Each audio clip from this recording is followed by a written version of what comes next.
So the thing in this course, you're going to learn how to drive a car, and then you're going to drive the car. I can teach you how to put the key in the ignition, turn the steering wheel, but until you actually do it, it's totally different. So I'm trying to give you some basic pearls of how I do this. So when I'm doing an FUE procedure, I start with the hairline design, as we always do.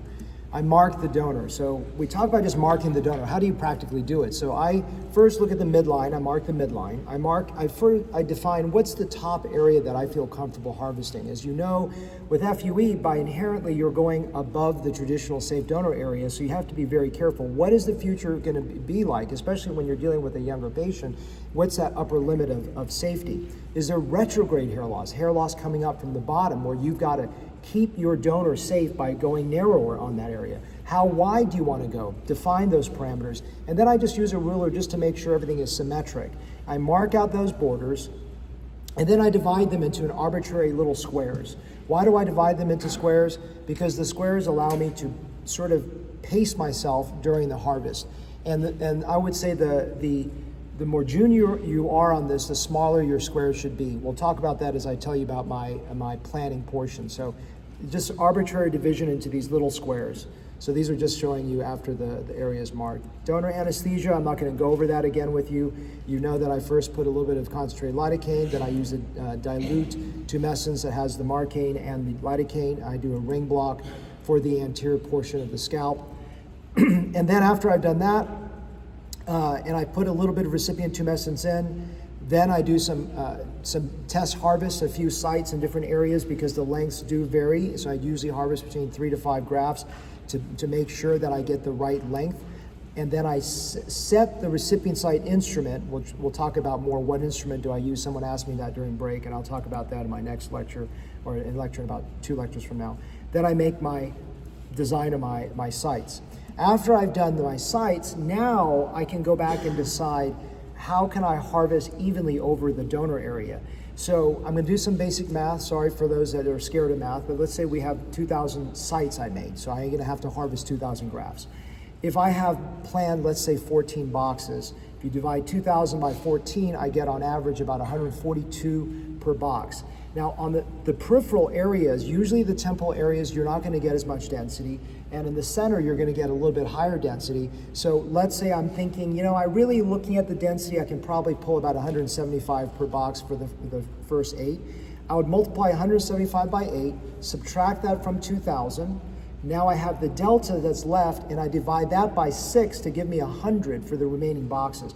That's my projected number. And the reason why that's so important for me is as I do one grid or one box, I'll call out, okay, I'll say grid done. They'll tell me, okay, you harvested 190. Well, I know I'm a little over my numbers. To me, that's good, because I know that I'm progressing with those numbers. It also tells me, let's say as I start getting the midline, if I'm going really high in my numbers, I may not go all the way to the temple, or I may start lowering down my numbers. It allows me to know what I have to do on the mirror side, on the left side. So it's a way to keep pace of my number counts. Another thing that's very important is don't panic. This will suck. When you start doing FUE, it'll feel like you can't do it. What did it feel like the first time you drove a car? What's the first time it felt like when you rode a bicycle? You probably felt you never could do it, right? There's no way I can ride a bike on 2 wheels without training wheels. But eventually it just happens. You go, wow, riding a bike is so easy. I don't even think about it.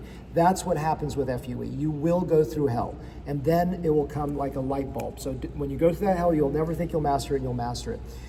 I went from 2.5 to 4.5, now I use 8.5. It is glorious 8.5. With good xenon illumination. I don't have any financial affiliations with these companies. Surgitel really makes an amazing one. No neck strain, I'm comfortable. I can see every micro angulation. My brain is not in stress, my neck is not in stress, I'm comfortable.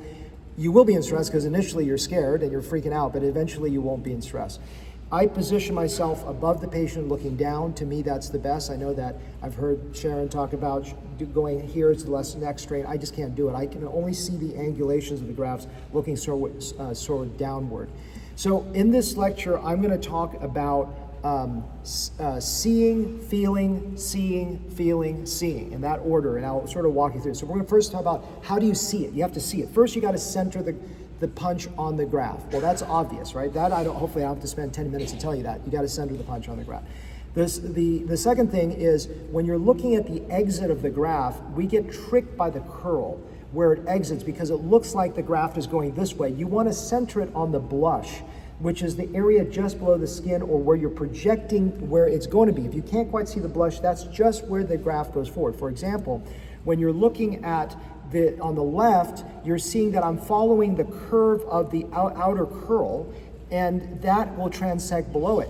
The dotted line is the blush, what's right below it, so you want to accommodate that and go over the blush, not over the graft itself, or you're going to transect. That particularly gets problematic with African American hair or darker hair with a huge curl. The trick is shave it down more. If you're having more confusion, shave it down more. Get shorter on that.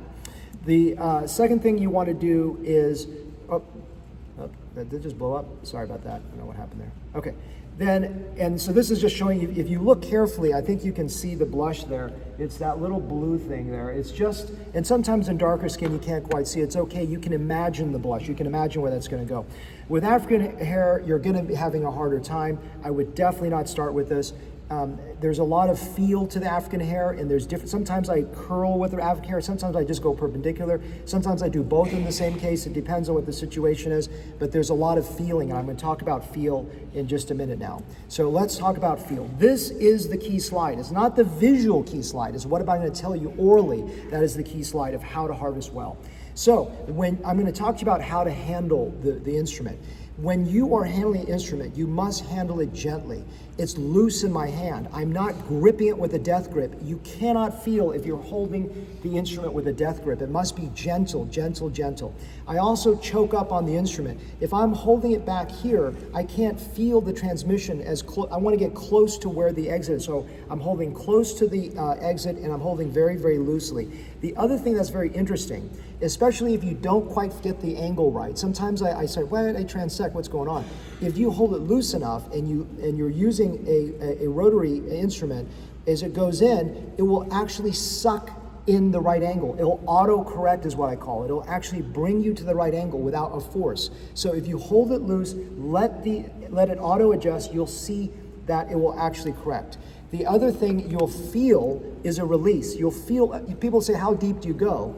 You'd go until you feel a release. That release, you're going to start to learn how to feel that dermal and erector pili. Both of those need to be released for the graft to be free to come out. And you're going to learn how to feel that release. Once that is released, you have to stop. Because if you go deeper than that, the grafts splay into the fat, and you're going to have a transection, you're going to have hooking. It's not good, and it's also going to waste time. So, and if you don't have a depth measure, you start getting that. You get used to the feel. You can also look at the blood stain on there. But feeling it is so important. If you don't go deep enough, you're going to be capping and stripping your grafts, which is going to be a problem. And that's the feel. So here's another view of it. I can actually feel transection. You can feel it being cutting through. You can feel the difference between a cut versus a release. And that stuff is like, what are you talking about? That is the art of doing enough of this, and you're going to feel the release of a proper dermal release, and you're going to feel what a transection feels like. And then the final thing is seeing it. You're going to see a visualization of the graft just pop up a millimeter or a fraction of a millimeter coming upward. That's a confirmation that graft was released properly. It doesn't always happen. For most cases, it will release. Now, sometimes you over-release. You go so deep, the graft just freely pops out of there. That means, to me, you're going too deep because you have a higher risk of transection. And I always also extract the first few grafts because I want to feel how much release there is. If I feel like the whole thing just comes out really easily, unless the hair shaft is really straight without much of a splay, I'm worried that I'm actually going to eventually transect because I'm going too deep. So I actually want a micro resistance on the pull. If I'm yanking on it, then I know that I haven't gone deep enough. And then I look at the graft. Is it stripped?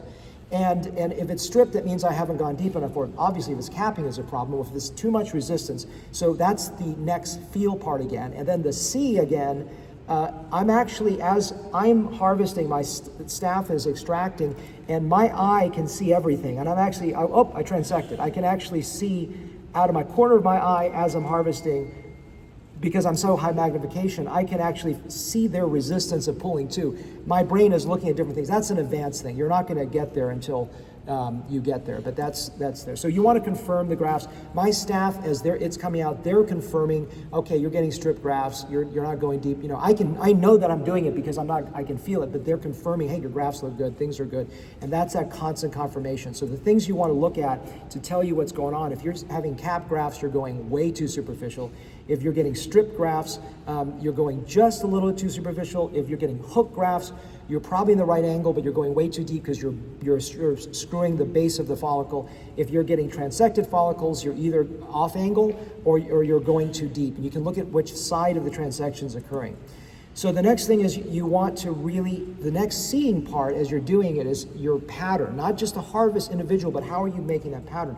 So you want to avoid leaving holes all the way around. So every graft I'm harvesting, my brain is thinking around it, am I leaving enough protection? Especially if you're sitting on top of the patient, what is the graft above hanging over, or the hairs hanging over the site that I'm removing? It's shingling over the hole. If you're leaving a gap above it, you're going to have a visual gap in the back on the backside. So let's just show you some ideas as I'm sort of planning this. So on the right of this slide, the greens are, hey, if you take that green one out, there's plenty of hairs around it to mask it. The red one tells you, let's look at the one here, for example. If I pull this one out, there's already a gap here, a gap here, a gap here. You're going to leave a larger hole. If I take this one out, I've got a lot more. So this is the kind of thinking that I'm thinking about. What's over here on the left, especially when you're beginning, if you take these complex follicular families out, if you're not doing what's called partial harvest and things like that, where I think you're gonna have a lot of problems. This is a larger surface area for that same single punch, whether it's an 8mm or a 9.5. I use 0.95 for everything. If you're harvesting a bigger one, you have a higher risk of transection versus a nice compact one. So, of course, a big one creates more visual density on the front of the recipient, but for you, especially starting out, I would avoid these complex families of areas that have risk. So you want to be evenly harvesting. This is showing you obviously large gaps. You're showing areas that the old ones, you can see the previous sites were harvested way too much. This is one of my earlier attempts. You can see way too much. It looks terrible. I want to vomit looking at it. This is something you don't want to do. You want to have even harvesting. So the other thing too is when you're looking at this, don't look at these numbers. This is from the book. I did this in the book to try to show you how my brain thinks as I go over an area. You can't see it in the slide. It's just giving that concept. I also divide a grid into smaller grids because the hairs go in different directions. So as I progress, I always progress going through an area. I don't jump around. Do not skip around. Progressive, slowly through it. And so the smaller your box is, I think you can have a better consistent count. You can even go down to 2 centimeters. The size doesn't matter. It's a planning, so you can keep your planning there and you can keep your numbers to know you're hitting your numbers, not overdoing it or underdoing it and getting a symmetric harvest. So remember, hairs really shift angles and change, so you want to be very, very careful with trying to skip around, because going back into the sites that you already harvested make it much, much harder. So of course you've seen this slide before. I hope you see 10 more slides of this, because I see this all the time. In fact, I just got called a day ago, literally before I left, that there was someone just went to Turkey and had a complete necrosis on the back. Okay, wonderful. That is not only over harvesting, that's to have a necrosis from a strip may occur in rare cases, but to harvest for FUE and you're getting necrosis, something seriously problematic is occurring there. So the placement, I really encourage you, if you're starting out, definitely in planters, it's a way to go. Forceps, my staff are really well trained, they can do forceps, but planters are more atraumatic, and I would say that's very important. If you don't have the hair curl, because you need to place the curl going the right direction, you can't see the curl, look at the epidermal cap, because the epidermal cap will tell you which direction your graft should be. If your cap is going skewed, it's not the right angle. Does that make sense? The cap is going to be either perpendicular to the skin or it's going to be flush with it. It tells you if you got the graft in the right direction. Complex directions, don't do beard harvesting. Save that for the future. And then progress also globally consistently. So I start just right of midline. I go from top to bottom grid, keeping my counts going, and I harvest within a grid from the right to the left. Why do I go from right left? Because I'm right-handed. I have an assistant extracting I go left to right. So I'm going left to right so that they're extracting in the way that I'm incising, so that they don't get in my way, I don't get in their way as I'm progressing through a grid, if that makes sense. Beard harvesting, they're great for salvage cases. This is beard-to-beard transplant to fix a bad scar and also to provide greater density. So a quick summary of this, I would prefer you to think about high magnification, 8.5x. Look for the blush, ignore the hair curl when you're harvesting, especially in very curly hair.